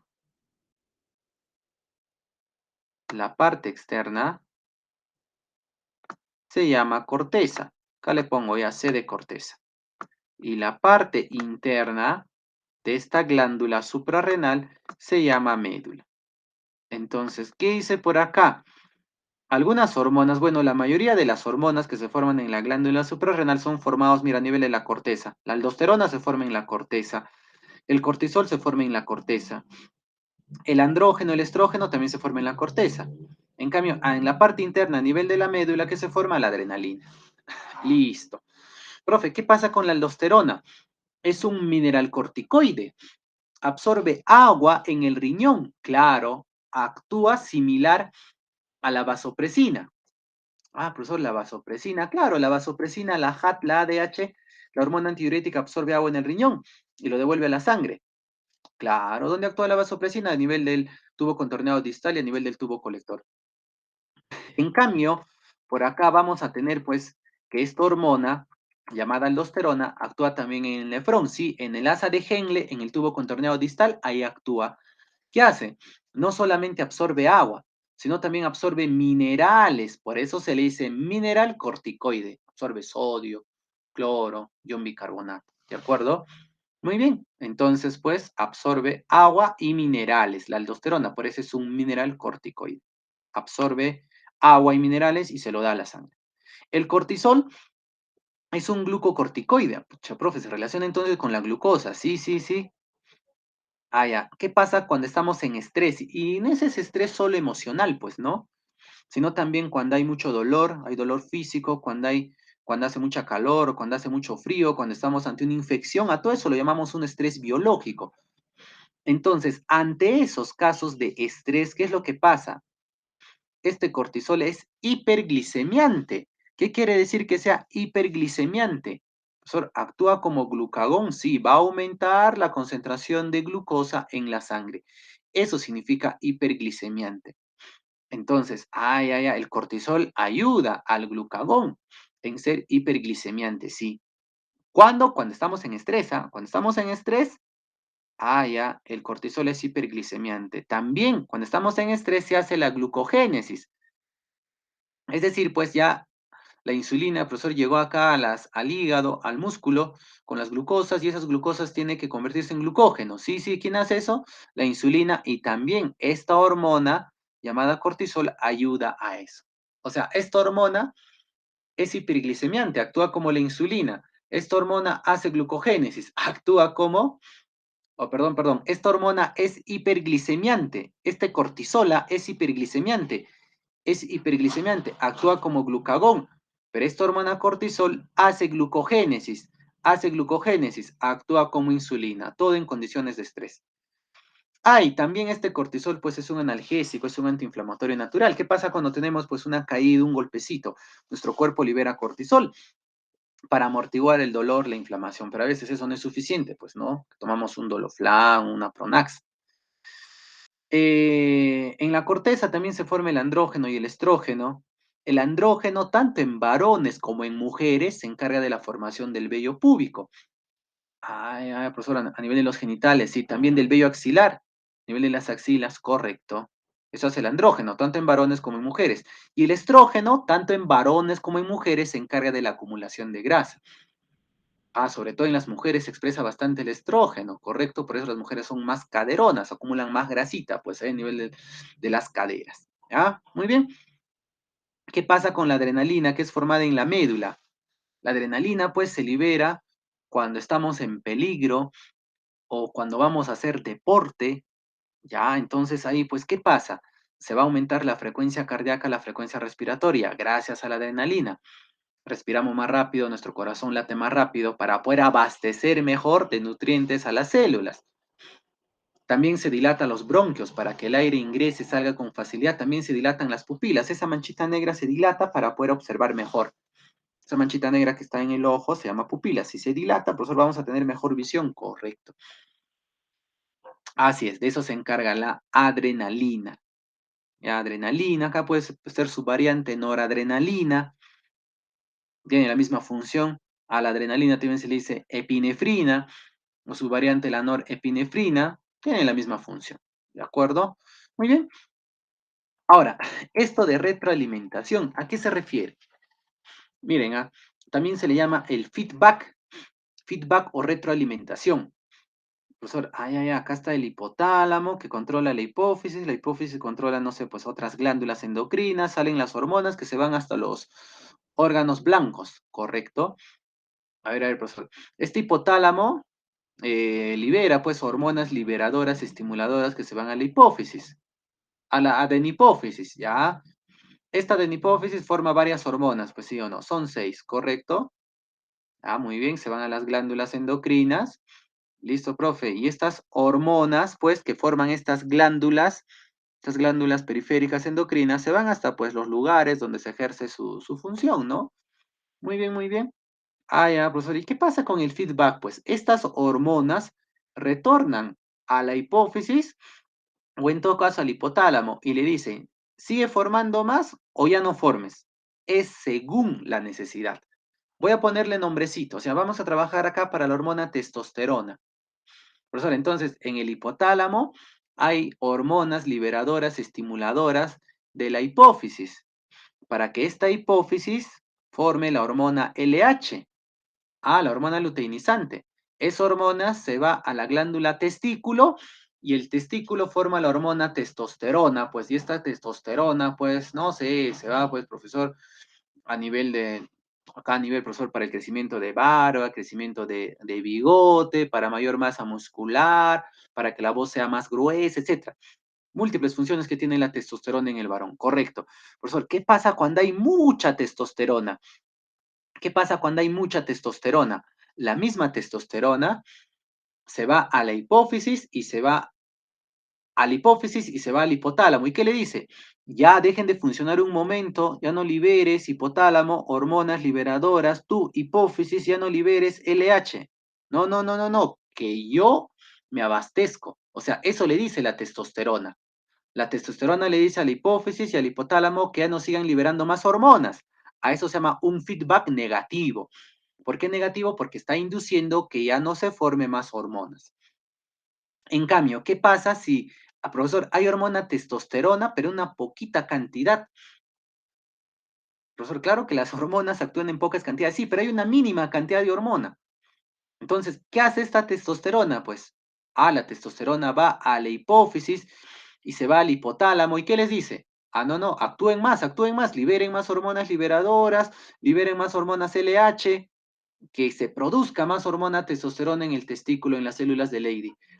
Ya, como la hormona testosterona está pidiendo más producción, entonces eso se llama un feedback positivo. ¿De acuerdo? Bien, acá un ejemplo para el cortisol, un feedback negativo. El hipotálamo forma pues hormonas liberadoras de corticotropina. La glándula hipófisis, la glándula maestra, la pituitaria, está liberando esa hormona corticotropina, la hormona adrenocorticotropo-corticotropina, la cual se va a la glándula adrenal, a la corteza adrenal para que se forme cortisol. Profesor. Y este cortisol, pues, como hemos visto, actúa en condiciones de estrés, o es un analgésico, es un antiinflamatorio. ¿Y qué pasa cuando las condiciones de cortisol son adecuadas en nuestra sangre? Profesor, ese cortisol, pues, va a la pituitaria y le dice, ya no liberes corticotropina. Va al hipotálamo y le dice, ya no estimules a que la hipófisis libere corticotropina. Entonces, ¿cómo se llama a ese feedback? A ese feedback se llama feedback negativo. ¿Por qué? Porque esta hormona está yendo hasta estos reguladores, a la pituitaria, al hipotálamo, y le dice, ya no formes. Ese es un feedback negativo. En cambio, si iría y le pediría la formación de más hormonas, ese sería un feedback positivo. ¿De acuerdo? Muy bien. Todo eso corresponde al sistema endocrino humano. Ahora, sistema inmunitario humano, si bien es cierto, este tema ya no viene en un examen de admisión San Marcos, pero aún sigue viniendo en otras universidades, o en todo caso, pues, alumnos que están en la pre-San Marcos, se sigue viendo este tema. Entonces vamos a explicar, pues, de una manera breve lo que es el sistema inmunitario humano. Acá están los órganos del sistema inmunitario a nivel de la parte superior, adenoides, las amígdalas, tenemos por acá el timo, el vaso, tenemos por acá las placas de Peer, por el intestino, tenemos acá el apéndice, primera porción del intestino grueso, la médula se arroja en los huesos. A lo largo de nuestro cuerpo que hay vasos linfáticos, hay nódulos, hay ganglios linfáticos. Pero básicamente estos ganglios están pues a nivel del cuello, de las axilas, de la ingle. Correcto. Entonces, estos son los órganos inmunitarios, pues, que se relacionan bastante con los órganos linfáticos. Así es. Ahí están los órganos, ¿ve? ¿Qué pasa en la médula ósea roja? Profesor, en la médula ósea roja de los huesos se da la formación de los glóbulos blancos, de los leucocitos, ¿sí? Y además, en esa médula ósea roja, uno de esos glóbulos blancos, recuerden que son cinco: neutrófilos, eosinófilos, basófilos, monocitos y linfocitos. 5 glóbulos blancos. ¿Qué pasa con los linfocitos? Profesor, pero hay también varios tipos de linfocitos, sí. ¿Qué pasa con los linfocitos B? Los linfocitos B maduran ahí en la médula ósea roja. En el timo, ¿qué pasa en el timo? Profesor, pero ya hemos visto timo como órgano endocrino. Sí, sí, sí, correcto, pero también se le considera como órgano inmunitario, ya que ahí maduran los linfocitos T. Así es, muy bien. Ahora, hay ganglios linfáticos, el apéndice, la amígdala, placas de Peyer, el vaso, todos los demás órganos, y esos órganos, pues, son los encargados. Ahí se va a llevar a cabo la inmunidad, ahí se va a destruir a los patógenos. ¿De acuerdo? Muy bien. Ahora, hay 5 tipos de glóbulos blancos, ¿sí o no? Neutrófilos, eosinófilos, basófilos, monocitos y los linfocitos. ¿Qué pasa con los 4 primeros? Bueno, pues los monocitos cuando están en un tejido ya se llama macrófago. ¿Qué hacen ellos? Hacen fagocitosis. ¿Qué quiere decir que hace que hagan fagocitosis, profesor? Se comen a un patógeno. Acá está, ve. Viene este anticuerpo, reconoce al antígeno. Profesor, acá está, pues, y el antígeno es del patógeno, de la bacteria. Y luego el anticuerpo le llama al macrófago. ¿Y qué hace este macrófago? Viene y se lo va a comer a esta bacteria. A eso se llama fagocitosis. Muy bien, entonces estas células hacen fagocitosis. Correcto. ¿Qué pasa con los linfocitos B? Los linfocitos B se convierten en plasmocitos. Y estos plasmocitos se encargan de formar anticuerpos o inmunoglobulinas. Profesor, ¿para qué sirven los anticuerpos? El anticuerpo sirve para reconocer al antígeno del patógeno, de la bacteria, del virus, del protozoario. Todo patógeno tiene su antígeno. Ese antígeno es reconocido por un anticuerpo.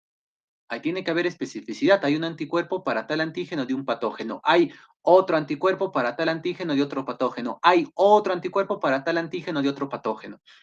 Profesor, o sea, el anticuerpo solo reconoce el antígeno del patógeno, sí. ¿Y luego qué hace el anticuerpo? Pide ayuda, pide refuerzos. ¿A quién le llama? Al macrófago. ¿Y qué hace el macrófago? Viene y se lo come a este patógeno. Eso ya es fagocitosis. Bien. ¿Qué pasa con los linfocitos T4? Los T se dividen en T4, T8 citotóxico, T8 supresor. Los T4, llamados helper, también se le dice cooperador, auxiliador, ayudador, forma unas citoquinas. Ya, como lo forman estos los linfocitos, se dice linfoquinas. ¿Y qué hacen las linfoquinas? Van a dirigir la inmunidad. Es decir, estas linfoquinas le dicen a los plasmocitos que formen anticuerpos. Estas linfoquinas le dicen a estos macrófagos, por ejemplo, y a los demás glóbulos blancos que se dividan, porque se necesita hacer fagocitosis para combatir al patógeno. Correcto. Para eso sirven entonces las linfoquinas. ¿Quién los forma? Los linfocitos T4, los helper. Ellos dirigen la inmunidad. ¿Qué pasa con los linfocitos T8? Los T8 citotóxicos son los asesinos. Ellos van a destruir directamente a los patógenos. Ellos no necesitan de anticuerpos. Ellos reconocen a un patógeno y lo destruyen. Por eso se les dice citotóxicos. Ah, ya, asesinan directamente. Muy bien. ¿Qué pasa con los T8 supresores? Ah, ya, ellos van a suprimir la inmunidad cuando ya se le ha vencido al patógeno, cuando ya se ha destruido todas las bacterias, todos los virus que han entrado a nuestro cuerpo, entonces ya se tiene que suprimir la inmunidad, ya no tiene que seguir formándose anticuerpos, ya no tiene que aumentar el número de macrófagos, etc. ¿Quién suprime la inmunidad? El linfocito T8 supresor suprime la inmunidad cuando ya se le ha vencido al patógeno. Muy bien, tenemos acá las proteínas, pues anticuerpos reconocen al antígeno de los patógenos. Los anticuerpos, ¿qué hacen los anticuerpos, profesor? Reconocen el antígeno del patógeno. Ya lo hemos dicho. Muy bien, muy bien. Estos anticuerpos, recuerda que lo forman los plasmocitos, ¿ah? Que se obtienen a partir de los linfocitos B. ¿Qué pasa con las citoquinas?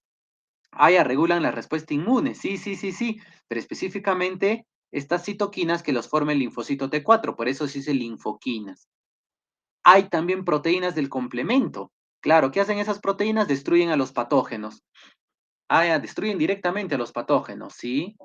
Y también destruyen pues a las células infectadas. Ah, ya, células infectadas por patógenos o los patógenos son destruidos por las proteínas del complemento. Los interferones son proteínas, los interferones son formados por las células infectadas con virus. Ay, ay, ay, profesor, o sea, pues las células que se han infectado con virus, esas células van a formar interferones. ¿Y qué hacen esos interferones? Inhiben la replicación viral. O sea, esos interferones evitan que los virus aumenten en número en esas células infectadas. ¿De acuerdo? Muy bien, entonces los interferones se expresan cuando básicamente hay virus. Hay que tener en cuenta que la inmunidad es la protección contra los patógenos, microorganismos, virus, bacterias, hongos, protozoarios, pero también brinda protección la inmunidad contra otros agentes extraños, contra las toxinas, por ejemplo, que producen estos patógenos, o contra los venenos de serpientes, de arañas. O sea, el veneno de serpiente de araña, pues no es un microorganismo, no, pero también nos hace daño. Ah, pero también pues nuestra inmunidad se encarga de defendernos contra eso. Así es, ¿ya? Para terminar, vamos a tener acá pues la inmunidad, tipos de inmunidad de tipo natural o innata, y la otra inmunidad es de tipo adquirida o específica. Ah, ya, esta tiene memoria. Ah, es la que se recuerda. Correcto. En cambio, la inmunidad natural innata es, nacemos con ella y actúa de manera inespecífica contra cualquier patógeno. Ejemplo, pues nuestra piel. Profesor, acá quiere entrar un virus, quiere entrar una bacteria, un hongo, un protozoario, y la piel, pues no le deja, pues. O sea, esta piel de acá, uy, uy, ahí, en el presencial, me acuerdo ese sonidito. Ya bueno, entonces, pues, esta piel, profesor, evita, pues, que los patógenos ingresen a nuestro cuerpo. Claro, y no distingue qué patógeno, para cualquier patógeno. Lo mismo, ¿no? El moco, el mucus, profesor, que está acá en las fosas nasales, pues evita que bacterias, virus atraviesen. De todas maneras, profesor, el SARS-CoV-2 y otras bacterias pasan, sí, pero de todas maneras, pues está ahí inactivando, o perdón, está ahí inhibiendo a que esos patógenos pueden llegar a nuestros pulmones. También las lágrimas, también en la saliva, también el jugo gástrico. Por ejemplo, cuando nosotros ingerimos alimento, pues también ingerimos bacterias, ¿no? Y esas bacterias mueren en el jugo gástrico. Así es, y no actúa contra una bacteria específica, en general contra cualquier bacteria, contra cualquier virus, contra cualquier hongo protozoario. Por eso se dice, pues, de manera inespecífica se actúa contra cualquier patógeno. En cambio, la inmunidad adquirida o específica, ella sí, pues, tiene que ver, pues, contra patógenos específicos. Y vamos a tener dos tipos de inmunidad, celular y humoral. Se dice humoral cuando hay anticuerpos. Se dice celular cuando no participan los anticuerpos. ¿Quiénes participan acá? Los linfocitos T8 citotóxicos. ¿Qué hacen los linfocitos T8 citotóxicos? Esos linfocitos T8 citotóxicos destruyen directamente a los patógenos. A eso se llama inmunidad celular, adquirida de tipo celular. No hay anticuerpos. Ay, ay, ¿qué pasa con la humoral? Ay, profesor, cuando hay anticuerpos, sí. Ya vimos qué hace el anticuerpo. Reconoce el antígeno del patógeno, luego pide refuerzos, viene el macrófago y se lo come a ese patógeno. Entonces, cuando hay anticuerpos, se dice humoral. Pero, ¿qué pasa si esos anticuerpos lo forma la persona? A eso se dice inmunidad humoral activa. La persona forma sus propios anticuerpos. En cambio, ¿qué pasa si la persona no puede formar sus anticuerpos, sino la persona recibe anticuerpos que se han formado pues en otra persona o se ha formado en un animalito, en el conejo, en el caballo, ahí se forman los anticuerpos y luego se le inocula a la persona? Ah, ya, a eso se llama inmunidad pasiva. Ella no forma sus anticuerpos, ella recibe anticuerpos formados en otro organismo. En cambio, si la persona forma sus propios anticuerpos, a eso se dice activa. Y esos anticuerpos van a durar más tiempo. Ah, ya, por eso se dice que es duradera. No sé, meses, años. En cambio, la pasiva sí ayuda, pero es momentáneo, pues días, semanas, es temporal. ¿Por qué? Porque ella no los ha formado, pues. Así es, ¿ya? Profe, ¿qué pasa entonces acá la inmunidad activa de tipo natural? Cuando la persona pues sufre una infección. No sé, pues la persona está caminando y le entran bacterias a su cuerpo, le entran virus o se cae, de una apertura en la piel, por ahí entran bacterias, virus, protozoarios. Entonces, pues, esa es una infección, sí. Para combatir a esa infección, ¿qué hace la persona? Forma sus propios anticuerpos. Entonces, a eso se llama inmunidad activa natural. ¿Y cuándo se dice inmunidad activa artificial? Cuando la persona también va a formar sus propios anticuerpos, sí, pero acá va a haber una inducción. Claro, ejemplo, ¿no? Caso de las vacunas. Claro, una vacuna viene a ser la inyección de antígenos. Ah, ya, profesor, caso de la vacuna Sinopharm es el virus atenuado, o sea, que no le va a hacer daño a la persona. Ya, a mí, por ejemplo, me han dado esa vacuna, la Sinopharm. ¿Qué me han dado? El virus SARS-CoV-2 atenuado, que no me va a hacer daño. Pero ese virus atenuado, ¿qué va a inducir dentro de mi cuerpo? Ah, va a inducir que yo forme anticuerpos.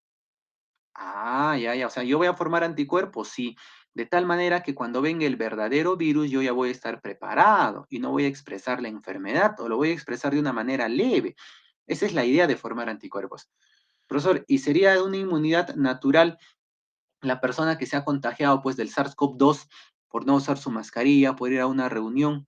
Claro, profe. Entonces esa persona se contagia, pues, y para poder combatir a ese virus tiene que formar anticuerpos, ¿sí? Eso es inmunidad activa natural, pero la formación de esos anticuerpos demora pues 7 días, 8 días, 9 días, y mientras eso, pues el virus ya está atacando los pulmones. En cambio, si a una persona le vacunan, le están dando pues el antígeno atenuado, le están dando el virus atenuado, le están inyectando antígenos, de tal manera que la persona va a formar anticuerpos. Claro, profe, va a formar anticuerpos. Sí, sí, sí, esa es una inmunidad activa artificial. Como ya tiene anticuerpos, cuando viene el verdadero virus, lo va a poder combatir con facilidad, pues ¿por qué no va a esperar 7, 8 días? Desde el primer día de infección ya tiene anticuerpos y lo va a combatir. Ah, ya, pues. Y así viene el macrófago y se lo va a comer a ese SARS-CoV-2, pues. Y sí sé que es duradera, pues no, pero hasta el momento nos dicen que dura meses, ¿no? En algunos dura 6 meses, 8 meses, no sé, 12 meses, de repente 15 meses. O sea que acá más adelante otra vez nos van a volver a vacunar. O sea, por más que sea duradera, ¿no? Pues, o sea, por más que dure meses, pero esos anticuerpos en algún momento se van a acabar y nuevamente nos tienen que vacunar para seguir protegidos contra la enfermedad COVID-19. Ya, entonces, ¿cuándo se dice activa? Cuando la persona forma sus anticuerpos. Si es producto de una infección, de manera natural. Todos reaccionamos ante un patógeno formando anticuerpos.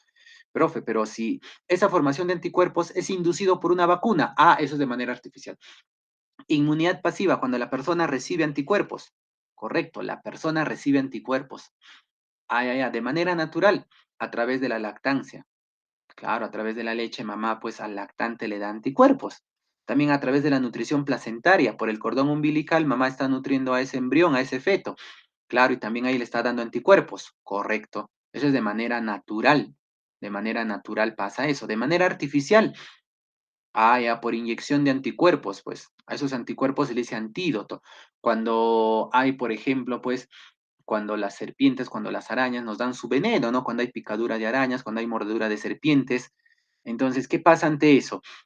Ah, profesor, ante eso, pues, nosotros formamos anticuerpos, sí, y así evitamos pues que esos anticuerpos lleguen o podemos formar anticuerpos si estaríamos en este caso, ¿no? Cuando formamos. Pucha, profe, pero recuerda que la formación demora días, pero mientras tanto pues el veneno ya llegó al cerebro y puede matar a la persona.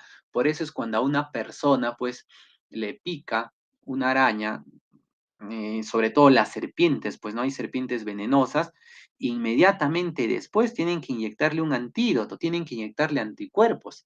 ¿Y esos anticuerpos dónde se han formado? Pues aparte, se han formado en un laboratorio, en un conejito, en un ratón, en un caballo, de tal manera que esos anticuerpos se le inyecta a la persona y esos anticuerpos puedan controlar a ese veneno. Pues. Así es, ¿de acuerdo? Entonces se dice pasiva cuando la persona recibe anticuerpos. De manera natural, el bebé está recibiendo anticuerpos de la madre, el feto está recibiendo anticuerpos de su madre. Y de manera artificial, claro, pero previamente tiene que haber una picadura, pues, de araña, una mordedura de serpiente. Cuando entra veneno a nuestro cuerpo, entonces ahí nos van a inyectar antídotos que tienen anticuerpos para combatir a ese veneno. Ese es de manera artificial. ¿Ya? Muy bien, entonces cuando hay anticuerpos humoral, cuando no participan anticuerpos, participan los linfocitos T8 citotóxicos, destruyen directamente el patógeno, eso se dice celular. En ambos casos hay memoria. ¿Qué quiere decir que haya memoria? Que si a la persona, por ejemplo, pues, ha tenido SARS-CoV-2, ha tenido COVID-19, una siguiente vez que venga ese virus, la persona lo va a combatir con mayor facilidad. ¿Por qué? Porque está adquiriendo memoria, pues, porque sus plasmocitos, porque sus linfocitos T, ya, profesor, ya reconocen que antiguamente combatió con ese virus. Ah, entonces, pues ese es tener memoria y se le combate más rápido. Los anticuerpos se forman por los plasmocitos. Sí, esos plasmocitos también reconocen que ya en un momento formó bastantes anticuerpos para combatir al SARS-CoV-2, entonces ahora lo va a formar de una manera más rápida. Sí, eso es tener memoria, ya memoria inmunológica. Recuerdan que en un momento estuvo tal patógeno en nuestro cuerpo, de tal manera que la siguiente vez, el actuar va a ser más rápido. Ya, eso es tener memoria. Muy bien, y con eso estamos terminando. Señoritas, caballeros, un gusto haber compartido con ustedes, pues, el capítulo número 8. ¿Ya? Muy bien. Esperando, pues, que este vídeo sea de su agrado. Nos vemos en una siguiente oportunidad. ¿De acuerdo? Cuídense mucho, ¿ya? Y sigan estudiando, ya, sigan estudiando, estudien mucho, ya, que el examen de diciembre está cerca. Nos vemos más adelante. Muy buenas tardes.